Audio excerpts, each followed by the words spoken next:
Praise Lord. అందరూ ఎలా ఉన్నారు? బాగున్నారా? నేనైతే దేవుని మహాకృపను బట్టి బాగున్నాను. మీరందరూ బాగున్నారని నేను అనుకుంటున్నాను. అండ్ ఈరోజు మనం మాట్లాడుకోబోయే ఫస్ట్ థింగ్ నేమ్ వచ్చేసరికి అన్క్లీన్ స్పిరిట్స్. వీటినే అపవిత్రాత్మలు అంటాం.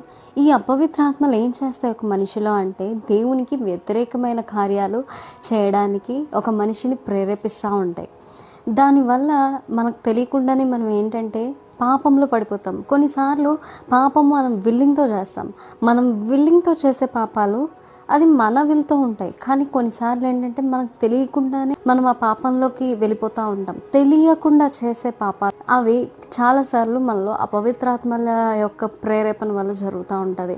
ఒకవేళ మీరు కూడా ఎప్పుడైనా అలాంటి ఒక ఇన్సిడెంట్స్ని మీరు జీవితంలో ఫేస్ చేస్తున్నట్టయితే, దేవుని ఎదుట మనం ఇంప్యూర్గా అయిపోతున్నాము అని మీకు అర్థమవుతున్నట్టయితే, దేవుని ఎదుట మేము ఉండలేకపోతున్నాం, మమ్మల్ని మేము పాపంలోకి ఎంత ప్రయత్నం చేసినా మేము అందులో నుండి రాలేకపోతున్నాము అంటే దానికి కారణం ఏంటంటే అది మీరు కాదు, చాలాసార్లు అవి మీలో ఉండి అపవిత్రాత్మల యొక్క ప్రేరేపణ వల్ల జరుగుతూ ఉంటుంది. అయితే దీనికి బైబిల్ ఏం చెప్తుందో చూద్దాం. బైబిల్ ఎలా దీన్ని జయించాలని చెప్తుందో మనం చూద్దాం. మత్తయి 10వ అధ్యాయము 11వ వచనం చూస్తే, ఆయన తన శిష్యులను పిలిచి అపవిత్రాత్మలను వెళ్ళగొట్టడానికి, మళ్ళీ ప్రతి విధమైన రోగమును, ప్రతి విధమైన వ్యాధిని స్వస్థపరచుటకు వారికి అధికారం ఇచ్చాడంట. కొన్నిసార్లు అపవిత్రాత్మల్ని జనరల్గా మనం ఎలా మాట్లాడవచ్చు అంటే దయ్యాలు అని కూడా చెప్పచ్చు. మనకు తెలియకుండానే ప్రాసెస్ అవుతూ ఉంటాయి. సో అంటే గ్రీక్లో వీటిని డెమోనియన్ సంథింగ్ నేమ్తో పిలుస్తూ ఉన్నారు. వాటిని నార్మల్గా మనం చదివితే డీమన్స్ అంటారు.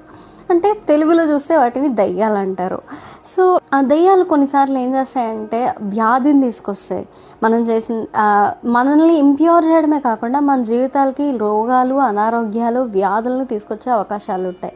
కాబట్టి దీనిని మనం ఎదిరించాలి అంటే మన ప్రార్థనలో ఈ వాక్యాన్ని ఎత్తిపట్టి, దేవా, శిష్యులకు నువ్వు అధికారం ఇచ్చావు, దేనికి? అపవిత్రాత్మలను వెళ్ళగొట్టడానికి, రోగాల్ని స్వస్థపరచడానికి, వ్యాధిని స్వస్థపరచడానికి నువ్వు వారికి అధికారం ఇచ్చావు కదా. అదే అధికారంతో మేము కూడా అడుగుతున్నాం ప్రభువా, మాకు జయం ఇవ్వండి అని మీరు రోజు ఈ ప్రార్థన చేసినట్లయితే తప్పకుండా మీకు జయం కలుగుతుంది. అపవిత్రాత్మల నుంచి మీరు విడుదల త్వరలో పొందుతారు. నమ్మండి, పొందబోతున్నారు. ఆమేన్.